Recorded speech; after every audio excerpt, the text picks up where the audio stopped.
Hi everyone, good evening. Can you guys hear me okay? Yeah, I can hear you fine. All right, perfect. We will probably just give it a minute for people to join in and then we'll start. Thank you so much for being on time.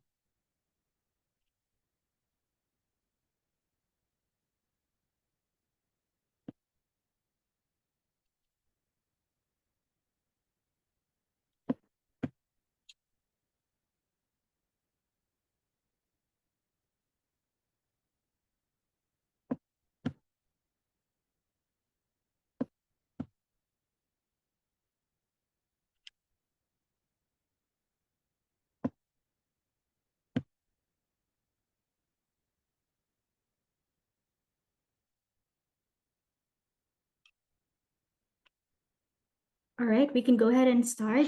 Hi everybody, my name is Happy Reno. I am representing BC Bereavement Helpline.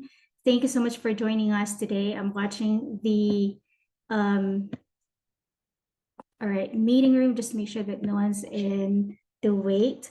All right, thank you. And we'll go ahead and start now. So let me start this presentation by acknowledging that we are working in the traditional, ancestral, and unceded territories of Indigenous peoples throughout the province and the lands that have been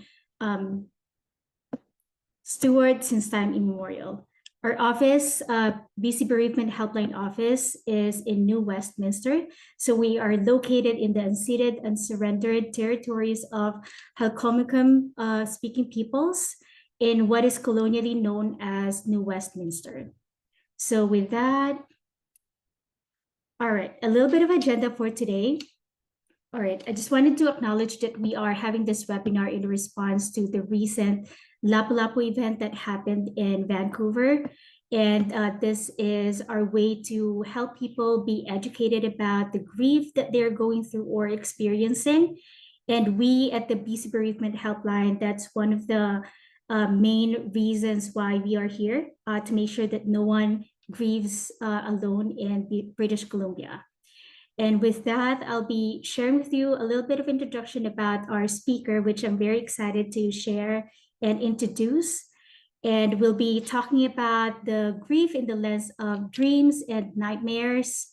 And after that, we'll be sharing with you some of the BC Bereavement Helpline resources, and we'll proceed with the Q&A as time permits. If everyone is ready to start, just give me a thumbs up. If we are okay, you can hear me okay, everything is good. All right, perfect. Okay, so this webinar has been made possible with the compassionate support of Public Safety and Solicitor General, PSSG, specifically with the Community Safety and Victim Services Branch. Today, we're going to be talking about what do our dreams and nightmares reveal about our grief, and we'll discover the meaningful role dreams play in grief and healing. We'll be guided by a leading researcher in grief. And without further ado, let's all welcome Dr. Joshua Black.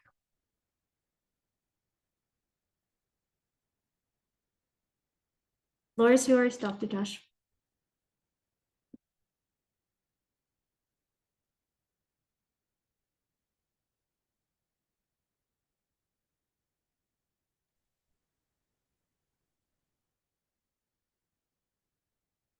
Okay, I got my slides up. I'm ready to go. So thank you, Happy, for having me and having this topic today, because I think it's just really important for anyone grieving anything, a death or any other loss in one's life. So before I begin and move on with the presentation, I do want to give a territory acknowledgement. So the land in which I live and work on is the unceded Stalo territory, specifically in the town colonially known as Abbotsford in British Columbia.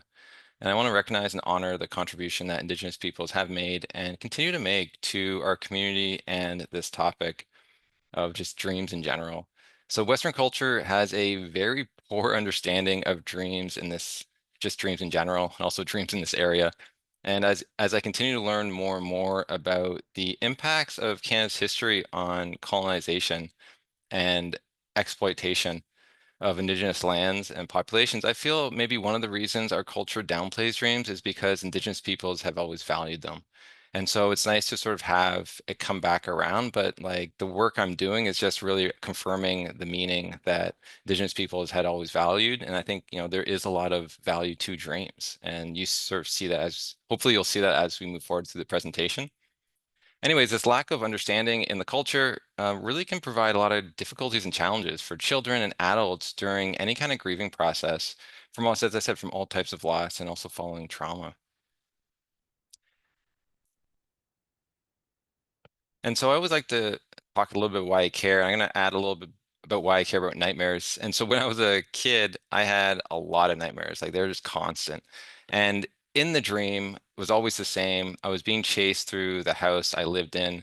And it was never anyone I knew. It was like, I don't know, it could be strangers, it could be, someone who's trying to kidnap you or just something, right? Just people I didn't know. And I was trying to always find ways to escape. And so I would wake up just before they caught me. I never found a way to escape. I was always waking, being almost caught. And so I'd wake up, my heart's racing, and I would have a lot of distress and be very scared.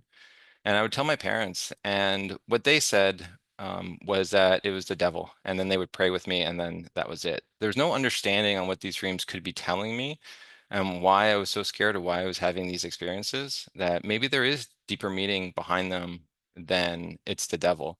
And, there's some people that have that belief, but I think, like research has found that, nightmares do have some sort of um, relationship with what we're doing in waking life. And so my parents, at the same time, no one ever told them or taught them about dreams. So they would have went to their Christian, they would have went to their pastor, and the pastor would have told them, oh, this is what you should do, or this is what they are.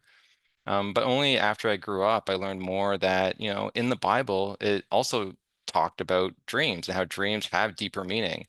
So I think it's very interesting how some people pick one side and never really explore it. So I'm glad I learned a little bit more about this topic, just so people can, I think, understand it in a different way. Because we don't have to be, I think, scared of these dreams. It's something that we can work with within our lives. And then my introduction to dreams after a death actually happened after my father died. In 2008, he passed away very suddenly. And I was 23 and in undergrad at the time. And so after his funeral, I really, I wanted to get back to work. I wanted to get back to school. And so on the outside, it looked fine. But on the inside, I was not doing well. That's the best way to put it. So I would say the color went out of my world. So everything was like black and gray. And I just wasn't doing fine. And I just didn't also know how to get supported. I didn't know about the support in my own community at that time either. But it was 3 months later, I had a dream that completely changed my grieving process and helped me value dreams in a different way too. Because I said a lot of the dreams I had prior were all negative. This was a very beautiful and comforting dream where I got the chance to say goodbye to my father, and I told him that I loved him. And we had a chance to hug, which was a very beautiful moment. It was such a loving, peaceful dream that was very abnormal to me. But what was interesting is when I woke up, something changed within me. So the color was back into my life. And it wasn't because I interpreted the dream. So sometimes we interpret the dream and can comfort us with that interpretation. But this was I woke up changed, and I always, felt it was just a mystery to this day on like how it had such an impact. And then when I began volunteering at a hospice on the bereavement side, I started to hear more about these dreams, and that's when I basically went back to school to basically answer some questions for them. And a lot of times it is about these negative dreams. Why am I having them, or why am I not having dreams and of the deceased? And so we'll cover that today. And so I work at the BC Center for Palliative Care. And so I want to just also acknowledge some of the work that we're doing at the center. And so the center conducted research that guided a province-wide roundtable discussion in BC. So this was with experts and leaders in bereavement services. And the aim was really to explore strategies to improve the bereavement experience for all of British Columbians as we move forward. And the action plan that was created and developed contained 27 action items proposed by the participants in the roundtable, with increasing grief and bereavement literacy as one of the main categories. And so there's this huge need that we saw that people were saying about the importance of creating greater knowledge in this area for people. And understanding dreams and nightmares really fits into this category, as not only it's not commonly taught in any kind of counseling or training programs, but also when we talk about, grief and bereavement literacy and different programs, it's not taught in those either. But yet it has a huge impact on people's well-being. And so because of that, because it's not common and people aren't trained to understand the subject, a lot of times people who are supporting grievers just have limited understanding and just don't know how to support them. And so when we don't know, sometimes what we do is we'll avoid asking questions about it, or we'll maybe switch the topic, or we could provide comments that are really not that helpful. So like with my my parents, I would probably see that a lot differently now, and I would teach them a little differently now on questions to ask me as a child if I was having nightmares. And so one of the things that we did at the center was we did a study that interviewed the bereaved during the pandemic. And one of the interesting things that came from one of the interviews was that there was an individual who suffered the death of her sister. And this is the quote that came from that interview. "I started seeing my sister in my dream, and I thought I was going crazy." And so the individual then continued to talk and how they went to therapy, but the individual that was helping her um, didn't really talk too much about dreams or give her any kind of understanding. The person basically said to do meditation before bed. That was the solution. And so hopefully this talk will help people understand that there's more one can do. And so the issue with that is the person still had like questions. And so what do you do when you have a question? You go online and then you find the worst kind of solutions that are out there.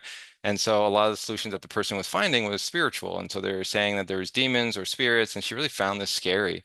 And so then she switched her belief to sort of represent that had something to do with the connection that she had with her sister and how close they were. So I'm not sure if she's found my website, but it just goes to show about the importance of literacy as we move forward in this topic. And there are a few types of, so when we look at like why we should care, there are a few types of dreams we will discuss sort of today, but in general, dreams are really common, and yet not much information is open to us, especially in the school system. And people remember on average around 2 dreams a week, and they're very common during the grieving process. And so dreams can cause, when we wake up, distress, insight, confusion, or even comfort when we awake. And so dreams are just a normal part of being human, yet it's interesting we don't know much really about them, and we're not trained in them and how to sort of view them. And there's around 10% of the population who doesn't remember dreaming, but everyone that we know so far is dreaming. They're just not remembering it. And so it's understanding that we are dreaming much more than we're actually remembering it. So like, why are we remembering these dreams over others is still a very interesting question. But the dreams may represent something more than just a random dream. And so there are dreams in non-REM and in REM sleep, which are two distinct stages of sleep, with the ones that happen during REM sleep being the ones that have a lot more emotion, bizarreness in the imagery. They're also more story-like. So I know you're probably thinking about dreams you may have had that are just very story and kind of strange. If you've had those, you probably woke up during REM sleep. And so I want to pinpoint that specifically because REM sleep is very important during the grieving process. So it's known for helping us with memory consolidation and emotional processing, which are, both important as we process grief. And REM also occurs most often in the second half of your night. And so if you're not getting the full sleep needed, which most people who are grieving aren't getting that full sleep that they need, what happens is you're reducing your REM sleep. And so you're also reducing the ability to process your grief. So just keep that in mind and how important sleep is.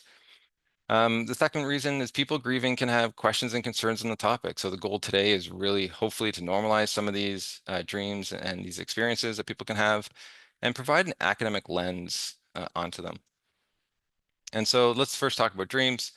So a common definition of dreams is a sequence of perceptions, thoughts, and emotions that happen during sleep.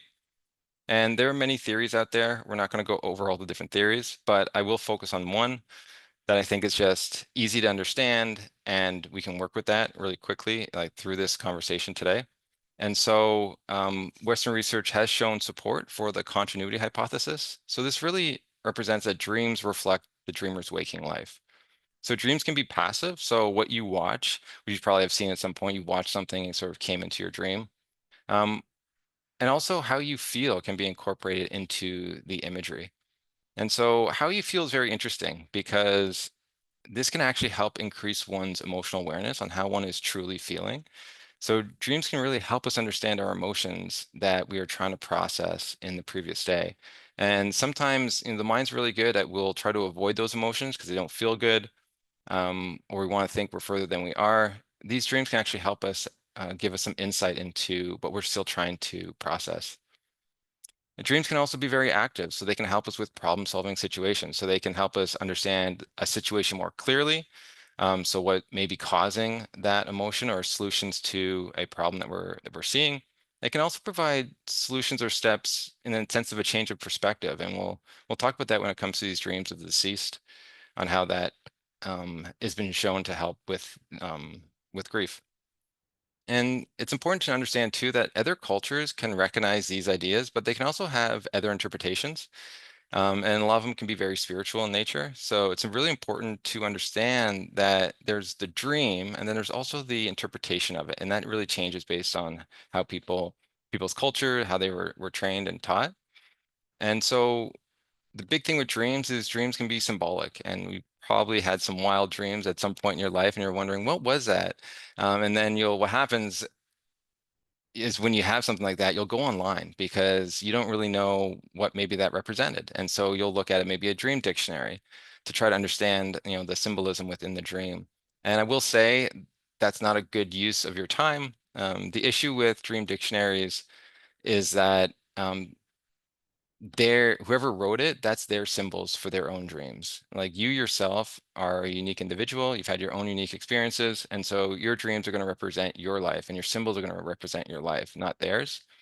And so if you had a dream of a dog and someone else who's afraid of dogs has a dream of a dog, they're going to represent different things just based on our own experiences. So I wouldn't put too much weight into dream dictionaries. And also you really rarely have just one image in a dream. Usually there's a story and that story has meaning and how these different symbols interact. There are some cultures that have specific symbols in for their dreams. And so if you have a certain thing happen, it means something.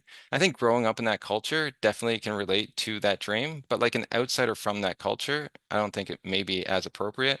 I know, like looking at some of these sites that say like in ancient Egypt, a cat represented this. I'm like, I don't know if that is what your mind's trying to relate to if you never knew that before. And just a quick story of how dreams can be very symbolic.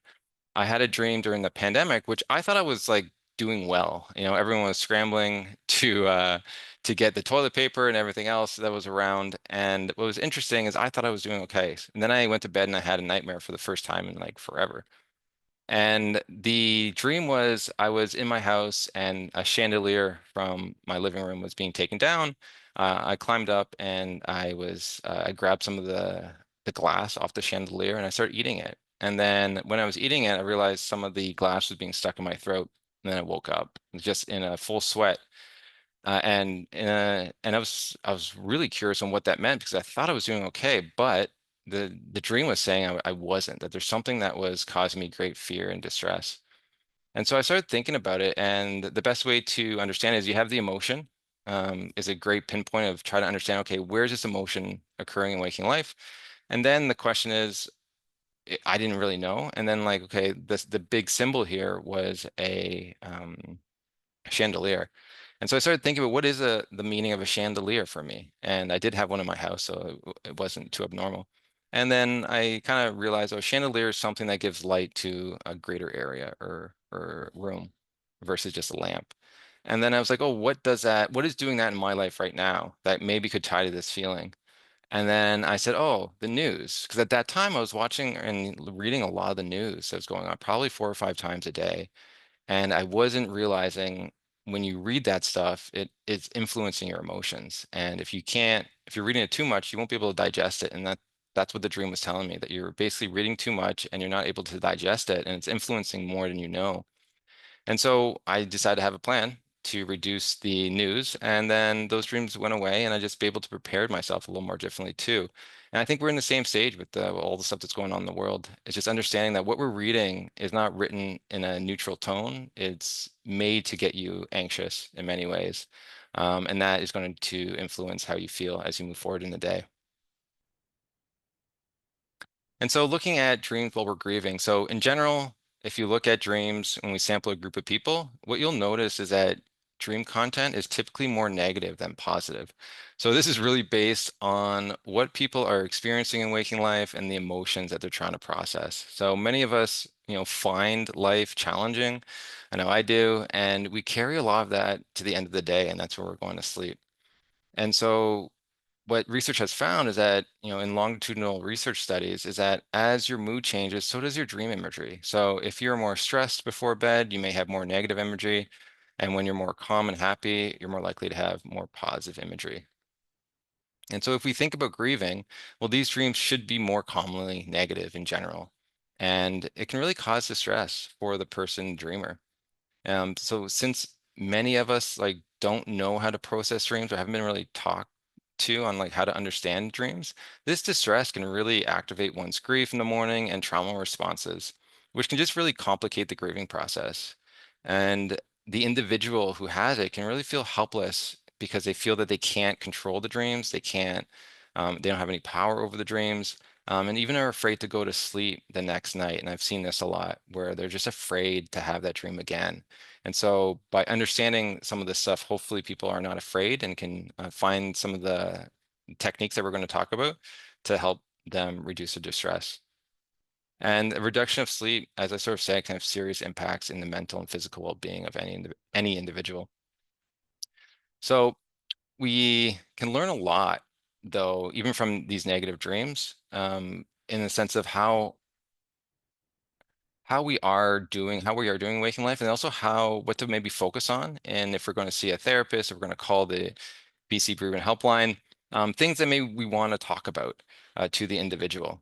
And so I'll say that there's different levels to dreams too. Like you can look at dreams from many different lenses.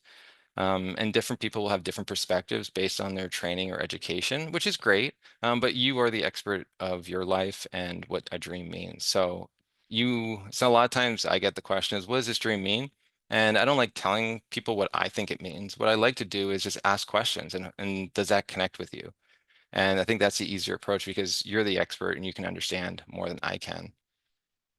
And so we just need to understand also, it said the current research is from a Western point of view, and we just need to be sensitive to other cultures and religions and how they view dreams to really know if you're trying to support someone, the best ways to support them. And so remember we talked about the dream and then the interpretation. And so distress can come not just from negative content, but also the interpretation. So people can have these very positive dreams and can be seen in a negative way, which causes them great distress when they wake up. So it's also why it's always important, not only when they tell the dream, but also how they feel when they look at it and what they think the meaning is. And in my own research with those who are bereaved, what we found was distressing dream content, specifically of the deceased in the last month, was related to post-traumatic symptoms, if the death was violent or not, and also unresolved feelings of guilt or blame. And that's such a big one, the trauma and also the unresolved feelings of guilt or blame.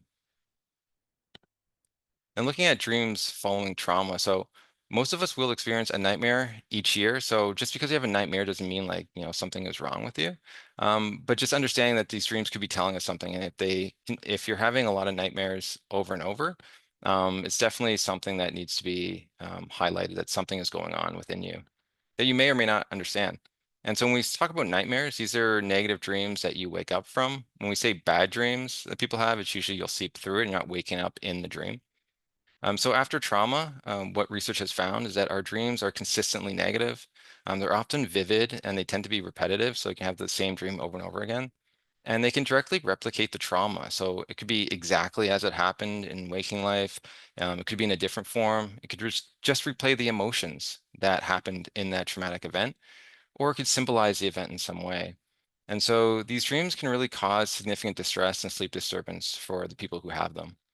And they can really lead to more distress and increased helplessness, which is just a vicious cycle for people who are trying to work their way through trauma and grief to then have that as almost a block.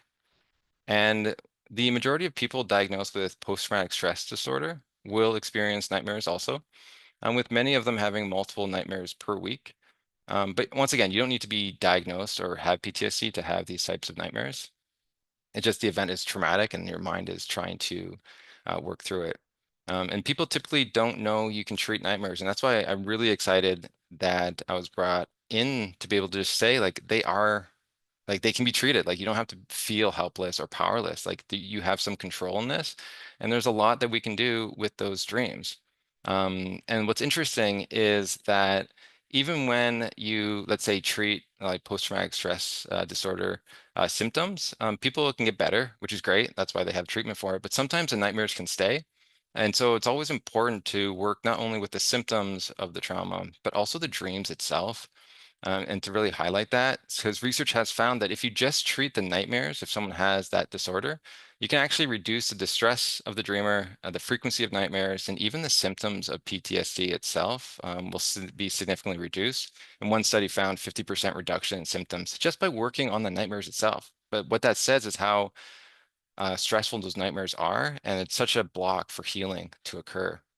And so after the Lapu Lapu Day Festival incident, where the 11 people were killed and, said over 24 more were injured when the car was driven into sort of the festival grounds, it would be common for anyone who was injured, anyone there, all those who are bereaved now, and all those grieving that tragedy and feeling that from wherever they were in the world to have nightmares. And so just understanding that, like, that was what we would expect. Because the event would have produced so much anxiety, fear, grief, and uncertainty in life, and you'd expect a lot of negative dreams with that. And so it's also important to sort of state too that there is a link between suicide risk and nightmare frequency. So poor sleep quality is also increases that risk. But even when you control for poor sleep quality, nightmare frequency is still significant. So again, it's just highlighting the need for more awareness on the topic and treatment of nightmares. And so I just want to highlight a few dreams. I think examples are always the best to get people understanding what a dream could mean in the sense of relating to waking life. And so this dream revisited emotions such as the griever's helplessness. So this came from my research on partner loss. I remember walking with my partner along a nondescript city street. All of a sudden, that street became a marshlands of sorts. We were holding hands, and after a few steps, he began to stammer. He was stuck in the mud that was becoming like quicksand, and all of a sudden, I was on the other side of the forest, not able to move towards him to help, though I could see him slowly sink. I remember the feeling of desperation and helplessness, and it was a feeling that permeated my thoughts completely. And so you can sort of see here the dreamer states the emotions, and one can assume these emotions may be trying to be processed in waking life. And so if working with someone in this area, it's maybe something to focus on. And so it's always great to ask the dreamer and not to assume anything, to sort of see what they feel, that if they are feeling like hopeless within waking life, and if this dream represents anything in that way. Here's a widow's dream that was causing her great distress and was repetitive for her. So I asked him where he has been and why he let me think that he had been dead all this time. I get angrier and angrier as he tells me that he faked his death and it was all just a plan to get the money from the business and insurance, and that now he wants to resume our relationship again. I tell him that I have moved on with my life and I am now in a new relationship and that I'm happy. I tell him I can't go back in time and be with him again. He gets very angry and tells me that the real reason he is back is because he wants all the money that I inherited, that if I give it to him, he'll leave me alone. I get very upset telling him that he is a terrible, heartless, mean person to do something like that to me. So this dream was just happening over and over and over again. And so one of the reasons, when you ask the dreamer, like about the dream, she would say that it was causing her great distress because she thought it was a visitation. So when we look at these dreams of the deceased, that sometimes people think that it's the soul. If it's a positive or negative dream, they can assume or have an idea that it's the soul. And I don't know much about the afterlife, honestly, but what I do know is that the education that I've learned is that we would expect people to have negative dreams in grief and trauma. And so if we maybe work with the dream or work with the grief and trauma, if that, continues on, maybe that could be true. But let's work on the grief and trauma and see if it changes. And we have research to show that those dreams will change when we work on that. So it allows people to maybe rethink maybe what dreams maybe, a visitation, which ones aren't. But it just gives also that academic lens to the situation. And so if we reflect on the imagery, we can really see specific aspects that may be good to inquire upon. If it's your dream, what would be good to inquire upon, but also if it's someone you're supporting. And so I always like to sort of look at, is this a memory? So was he a terrible, mean person? And she would say no, he was very loving. And so it was confusing her in her grief journey on why this was happening. Also, the other big thing is this new relationship that she was mentioning. So it's good to sort of see if she's in a new relationship and maybe how that is working with her grief, because a lot of things can happen within new relationships. Your grief could not be honored, or you may be like putting to the side to start developing that, and maybe calling out to just want to talk a little bit more what's going on there.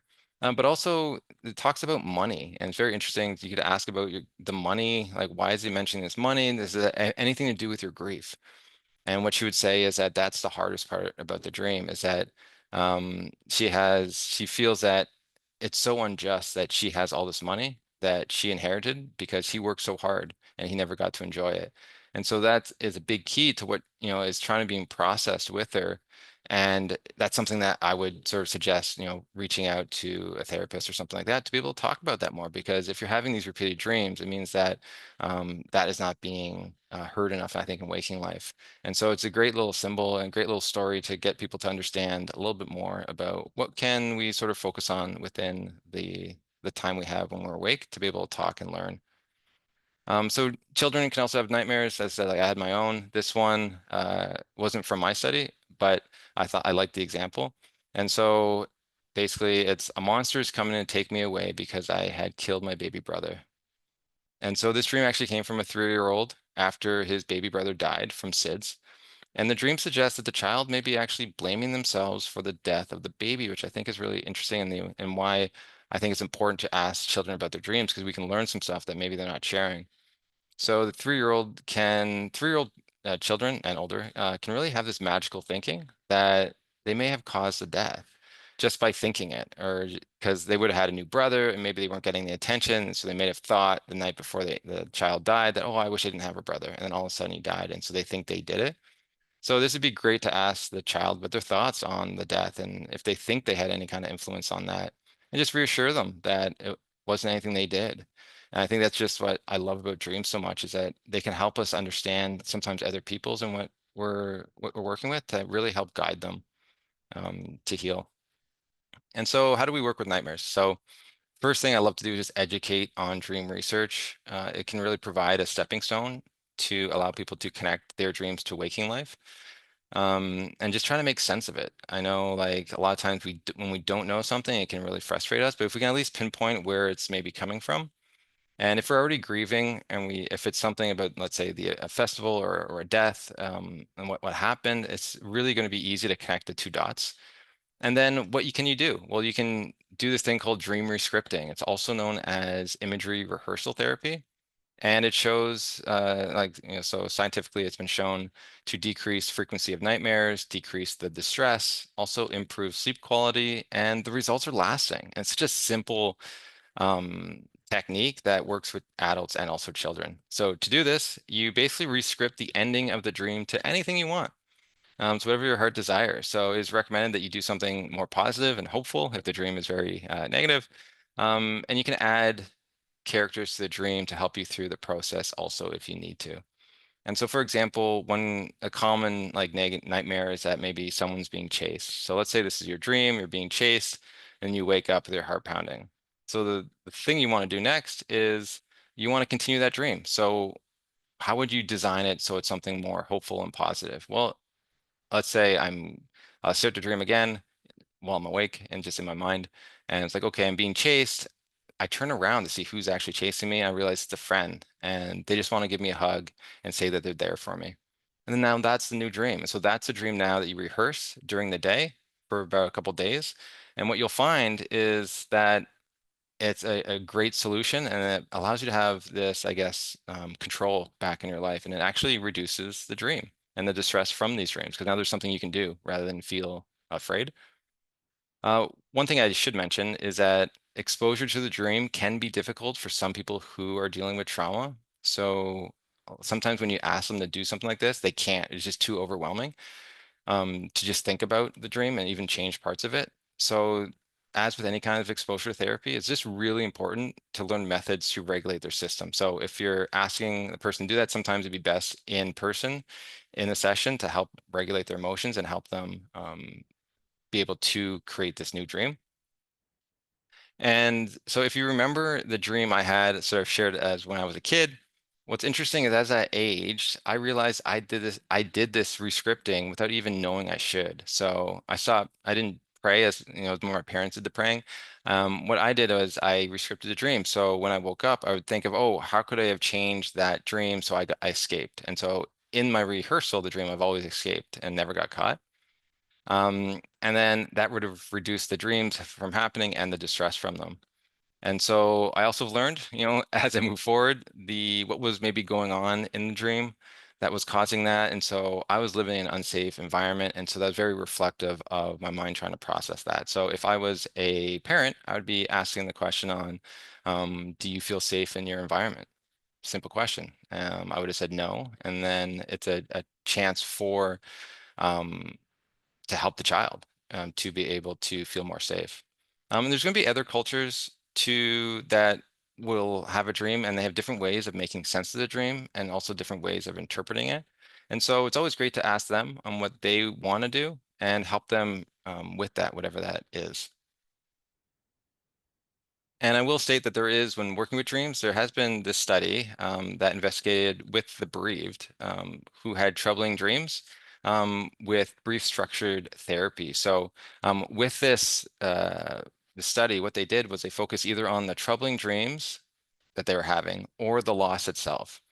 And what they found was that after therapy, clients in the dream condition rated the process of therapy higher, became more involved in the therapeutic process more quickly, made the earliest gains, also had more positive dreams, and improved in school and work. And so it's just understanding that there's different ways we can approach therapy, and the importance of just even if someone having nightmares or negative dreams, that it can actually help more quickly, and to then be able to then talk about the loss afterwards. And so I want to switch now to just a little bit on dreams of the deceased, just because a lot of my research has focused on that. And I just want to say how common it is. You can sort of see these numbers from my different studies, and it's pretty common that someone's going to have at least one dream of the deceased.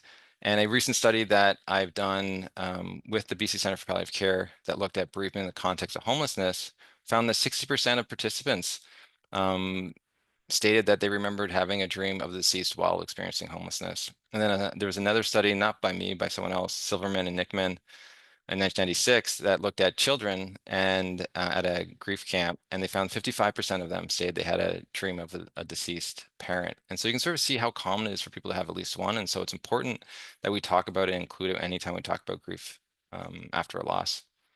And then when looking at the different themes, so this is similar, this is at my partner in spousal loss data, and then also it's very similar to after pet loss. And so you can sort of see 35% of individuals had a dream with the deceased dead, dying, or ill. 22% the deceased was acting in ways that was upsetting. And then 89% had a dream of the deceased healthy or happy. And then 82% acting and speaking in a way that was comforting. And so when you combine the two positive themes and the two negative themes, what you get is that 92% were having these positive dreams of the deceased, and 44% say that they had a negative theme. And what's interesting to me is that 95% of those who reported a positive theme, or 95% of those who reported a negative theme dream also reported a positive theme dream. So there's this unusual thing that's going on where people who are dreaming of the deceased, it tends to be more positive, and there's almost this pull for that to be more positive. So it's very rare people just have negative dreams of the deceased. And so there's something else going on here. And so this is why I think a lot of people will view these dreams in a more spiritual way, because they are acting differently than what we would expect, just based on the dream research that we had prior. So I was actually thinking it was going to be the opposite way around, where negative themed dreams were going to be more common. And then there's different themes and different like by different loss types. So if you lose a spouse or partner, you can have more romantic encounter dreams. If you have a child who died, you may see the child grow up as they would have done. So if they died at age 2, in 2 more years, you're dreaming about them as if they were 4. If a parent dies, let's say elderly, you may have a dream of them when they're younger and healthy. After a miscarriage, you can have these dreams where the child, really a lot of the moments you never had. So the deceased, it's for the child basically saying that you love them, or you're seeing their first steps. Sometimes I've seen the deceased, the child, even talk to the birth mother and saying that it wasn't her fault, which would be a concern that people have. After pet loss, there's a lot of play, which is very beautiful. And then also a lot of routine. So just sitting on the couch watching TV, or going for walks in the park. After a client or a patient dies, you can dream of them too. So that's also, grief. And a lot of times those dreams help the individual feel appreciated, that the work they done mattered. And then other types of loss, like if you had a death by suicide, some of those individuals will have a dream explaining why they did it, or maybe asking for forgiveness or something like that. And so it's very interesting. You can sort of see these different patterns in the different dreams. And then the dreams will change also over time. So as one's grief and trauma changes, the content should also. So once you develop sort of that capacity to hold your grief rather than kind of be dragged by it, I'd like to say, the dreams just don't stop. And that's sometimes a concern for some people, that they don't want to change their grief because they don't want the dreams to stop. But they won't. They continue and they help people in different ways moving forward. So now it's not about the grief of the death anymore. Now it can be the grief. I know during the pandemic, a lot of people had dreams of deceased, reassuring them and helping them through the pandemic. And I thought that's beautiful. And then you can sort of see it after divorce. They may have a dream of deceased, giving them support. And at end of life, you see it again, where they're helping with the individual with the transition from life to death. And one of the common questions that I always get is, why haven't I had a dream? I've done multiple research studies on it, and it seems that dream recall is the major predictor of this. And so what it's saying is that the more you remember your dreams, the more likely it is you're going to remember one of these types of dreams. And so it's not based on, sometimes people put spiritual reasons on it, like maybe they don't love me anymore, or maybe they didn't cross over. And I just want to reassure that doesn't seem to be the case. It does, I wouldn't even know. But what we're finding in the research is that how often you remember your dreams is an important factor on how many dreams you'll remember of the deceased. And so now when I ask people who have these concerns about that, what I sort of see is that when I ask them, like, how many dreams do you have usually in a week? And they usually say not many. And I usually connect those dots for them and saying, well, it's going to be unlikely you're going to catch some of these dreams, but it doesn't mean you're not having them, which is the very interesting aspect of it all. And so the big thing here too is that if you are looking to these dreams to sort of know if someone's okay, have crossed over, if that's your belief, you can always ask other people, because if you're not having it, it's more likely that someone else around you probably is. You just have to ask them if they have. And then looking at dreams of the deceased, they can help with a lot of things. So trauma recovery, it can also help with emotion regulation, even the negative dreams. So if you're avoiding your grief, it can help you get back to processing some of those emotions that a lot of times we try to push away. And the positive dreams can really provide a respite from the sorrow that people can have. And then the big part of a lot of these dreams is this grief support. So people can have continue a bond with the deceased through it. And these continuing bond relationships has been shown to help with recovery in grief. And I've done some studies on that myself. But also these dreams can provide advice. They can see them healthy and happy, which is a very beautiful thing. It can really restore faith that people have that maybe has been lost or shaken. And more importantly, I feel across cultures, what you get, the main factor of all these dreams is this feeling of love that is present. And I think there's something beautiful about that, not just feeling love, but also like the healing potential of love within the imagery. And I think that's part of why I healed so much, is because in that imagery with my father, there was this very loving and peaceful environment, which I hadn't had before. And I think that really helped a lot. And so I'm just going to share a couple dreams that showcase that. So here's one. My husband came and sat down by my bed and said, "I've been to the end of time and back, and you know what? I still love you." And here's one that was helping individual with grief support. And this is Serena Dyer. She came on my podcast, and her stepson died from substance use and was dealing with, and she was dealing with a lot of guilt. And she thought that if she only was nicer to him, maybe he wouldn't have used. And so this was her dream. In the dream, Mason told me to hold his hands, and his energy was so joyful and funny. He then got very serious and told me that I needed to stop with the guilt. He told me that the guilt was soul-sabotaging and pointless. He then told me to be careful with the thoughts I was choosing and the decisions I was making that were self-harming, because as he explained, the purpose of living is to love, and it must start with the self. He then laughed a little more and released basically her hands. And what was interesting when she was telling the story is that that actually helped her. Like, she was able to release that, and how beautiful that is, that a dream can actually help people change their perspective on a moment in time. And then also on top of that, these dreams can actually change people's beliefs on how they even see life and the afterlife.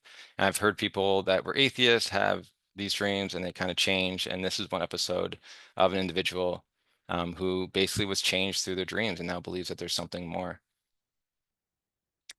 And so if you are interested to learn more about these dreams or just hear more of them, that's why I kind of started the Grief Dreams podcast. And so I have over 237 episodes at this point. And so that means there's like over 230 dreams. And what I love about the podcast is people talk about their grief and they talk about their dreams and how it was meaningful to them or not. In their journey. So sometimes they're negative dreams, sometimes they're positive, but you get to really hear it from the person's own voice on like what these dreams meant. And you see the variety of dreams that people can have. And if you're interested in like hearing the dreams first, you can go to the update episodes, the year-end reviews, which is really nice, where I just take all of the dreams throughout the year and put them all into one episode so you can hear the variety of different dreams. And so here's some of the publications. You can also find all of these on my website if you're interested, or you can also email me. And before we go, we'll take questions after. I know Happy's going to say talk about some resources, because this may have stirred up some emotions and you might want to be able to call someone or know where to get some more information. She's going to talk about that, but that is my website, and I'm pretty active on Instagram, and that's my email if you have any questions for me after this session. That's such an interesting topic, Dr. Black, and I'm pretty sure that people are thinking about their questions at this point. Let me just go ahead and share my screen with some of the resources that people can get their hands into within the BC Bereavement Helpline. I'm going to go ahead and share my screen. I hope you guys can see my screen now.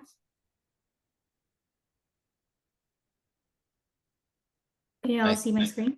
I think you have to start it up again. So I see the yeah, if you have to go presenter view. That should do it. Yeah, there you go. Awesome. Okay, so just for people who are joining who doesn't know about BC Bereavement Helpline, we are a province-wide nonprofit and we've been around since 1988. We are really in the support of people who are going through grief and loss. And some of the offerings of BC Bereavement Helpline would be a free helpline support for people that you can call from 9 a.m. to 5 p.m. Mondays through Fridays. We also do provide support groups specifically for traumatic events such as losing someone from the homicide, suicide, toxic drug poisoning, and pet loss support. We also do provide traumatic loss facilitation training for people who wanted to start their own support group.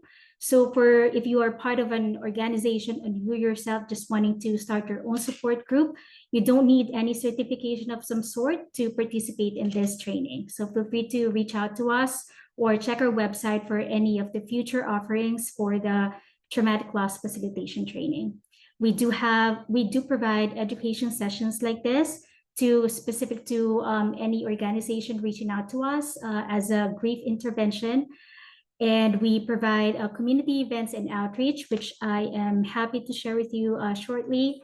So some of the resources here is very helpful for people. So feel free to take a screenshot if this would be helpful for you or someone you know who may need some support related to grief. These are details that can be found in our website as well.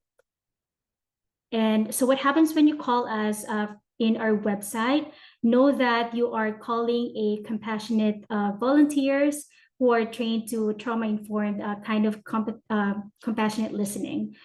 Just want to highlight that this is not a clinical support, but it's more on compassionate listening that we can offer.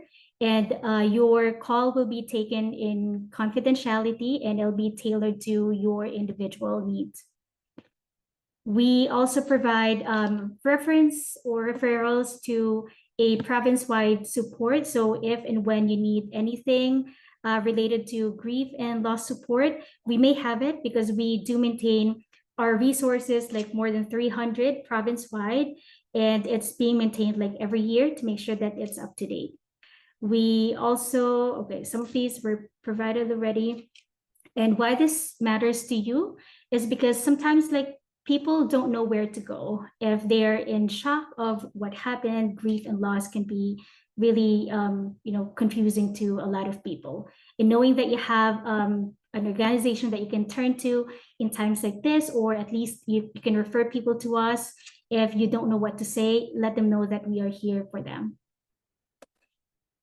Okay. Feel free to stay involved if this is a calling for you. So we still accept some volunteers with the many things that can happen within the background or within our frontline support in our helpline. And we also have our newsletter that we update every month. So feel free to take a screenshot and be involved with what's happening within BC Bereavement Helpline. We are very active in some of our social media accounts. And you're not gonna go far because it's gonna say BC Bereavement Helpline in everywhere. So that's good. And in our website, if you're part of an organization that would need any brochures related to grief and support, we do have our in our website, we do have our brochures that you can download and it's free for everyone. We also have our Tear of Tabs kind of a poster that you can print in your organization. People can just take the number if and when they need it. Right now, one of the ways that you can be involved is to translate our brochures in many languages. People reached out to us and we just started translating the Farsi language, and I think it's almost done. So we'll be publishing that in our website as well for people to just download if and when they need it. We also started doing a Hindi version. So if you know any major language or if you're speaking them fluently and you wanted to support, feel free to sign up as our volunteer brochure translator. In our website, you can also find some articles that may be helpful to you or to people you know going through grief and loss. So these are some of them. And not a lot of people knows that they can actually do a tribute in our website. So this may help people, process their grief as well. So yeah. Some of the events that is upcoming, and feel free to be involved in our community. We do have our grief walk happening this summer, all last Mondays of summer. So the next one will be on July 28th. And the next will be August 25. It's happening from 6 p.m. to 7 p.m. These are the QR code that you can feel free to take a screenshot of or reach out to us if you missed this slide. It is in New Westminster key area, so feel free to join us. Another webinar in support of the Ministry of Public Safety and Solicitor General. Again, still in response to the Lapu-Lapu event that will be happening in August 12th, is the grieving body, how grief affects the body and reshapes our relationship to food and energy. So people doesn't know a lot about details on this, and so we're happy to bring nutrition counselor Vera to talk about this on August 12th. So, and this is what I'm excited about as well. So we are offering traumatic loss facilitation training for people who wanted to help out with the victims and people impacted by the Lapu-Lapu event. So we do provide traumatic loss facilitation training for free, provided that you're willing to help us out, reach out to those community. So this is going to be, we completed like 10 people trained, and we are looking to train more. Some dates will be given to, or I mean, will be shared to our website sometime in September and October as well. So feel free to stay tuned on that. All right. We also do partner with some of the community like Surrey Eagles in October 5 and October 25. So some details will be shared in our website or in our social media as well. So stay tuned for more events.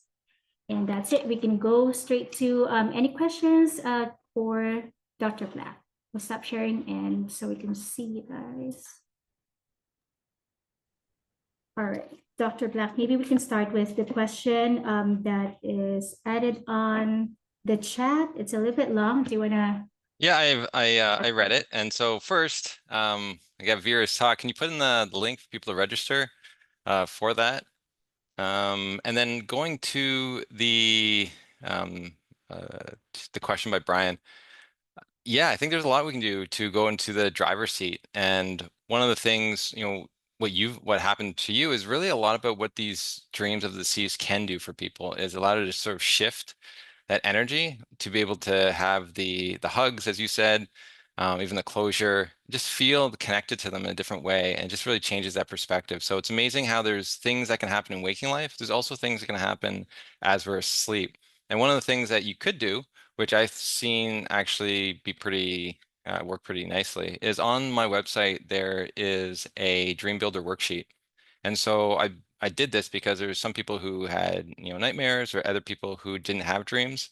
And the goal of it is just like, what dream would you want to have? And so the document helps you create a dream you want to have. And that can be very therapeutic in many ways, of what comes out and what you want. And a lot of times people can like think about it before bed. And so that's more like the dream incubation. I haven't done any research personally on if we do that, will we dream of the seas more often? Some people have stated that it helped, other people not. But those people who did state, it was always a different dream than what they created. But that just could be like telling your mind to be able to do something like that. But that's something you could maybe do. But also the proactive is like, don't be afraid of your dream. So if you do have a dream of some sort, look at it and be curious about it. And so you can always reach out to me to sort of, see my opinions if you want, or someone in your own community. I think it's just interesting to know that like you're not alone with your dreams. You don't have to suffer with your dreams. I think there's a lot of really beautiful insight that can happen. Or if the therapist has some like understanding, it could relate like to what you've been talking about. And so therapists can also like help out with that in many areas. But I'm happy that you did something. So especially the indigenous sweat lodge and the breathing techniques, and help. And I think that's the beauty of the different techniques that are around, that one thing may not help you, but something else will, and to be open and curious about all the different possibilities and therapies that are out there, because you're trying to figure out what works best for you. And I think that's a lot of the grieving process, is to try to figure that out. Considering the time, if people wanted to stay, Dr. Josh, can you stay for 10 more minutes maybe, or 5 minutes to Yeah, if answer they any questions that would yeah. come up? Okay. So if anyone wanted to ask question, feel free to raise your hand and I'll unmute you, or you can put that in the chat.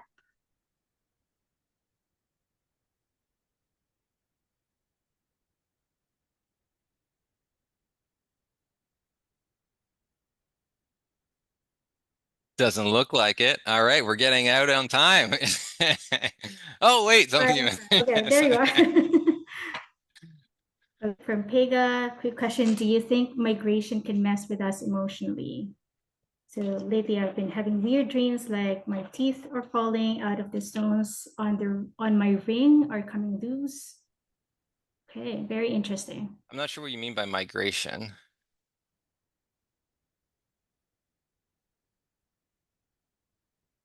And so, but if you're feeling that something is going on and there's changes going on in your life, yeah, they're probably affecting you in some way. Sometimes they're external, sometimes they're just the way we see, like, life is in challenging in itself.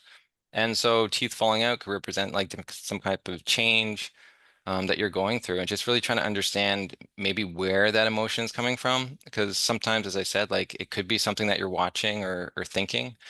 If it is like migration, as you were saying, could be that, or it could be something else. And I think it's just like really settling down and sort of really taking a focus of your life and what's actually going on and the emotions you're having. So if you look at that teeth dream, what kind of emotions were you feeling when that happened? And then try to see if you can pinpoint that.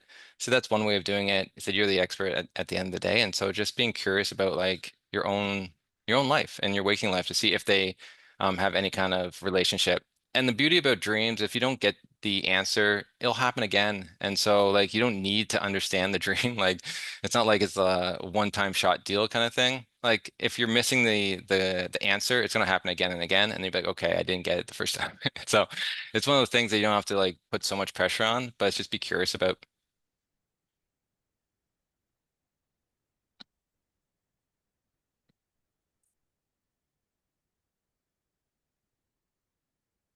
Okay, I think that's the last question. So once again, thank you everyone for being here. And once again, I want to thank the BC Bereavement Helpline just for, reaching out and allowing me to do a talk that's deeply personal to me, because I feel it's super important to have this information as we move forward.